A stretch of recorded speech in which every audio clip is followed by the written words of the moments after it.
Most classrooms here on campus are equipped with this white panel. This will allow you to power on the projector, switch in between sources, and control the volume for the audio. To turn the projector on, you're going to push the power button once. To turn the projector off, you're going to press the button twice.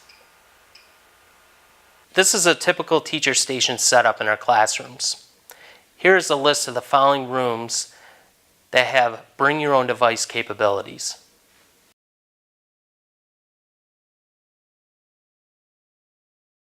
On the white panel, there's a video and computer button. The video button will control the DVD, VHS player in the rack. The computer button will allow you to toggle between the teacher station computer and 2 available computer sources.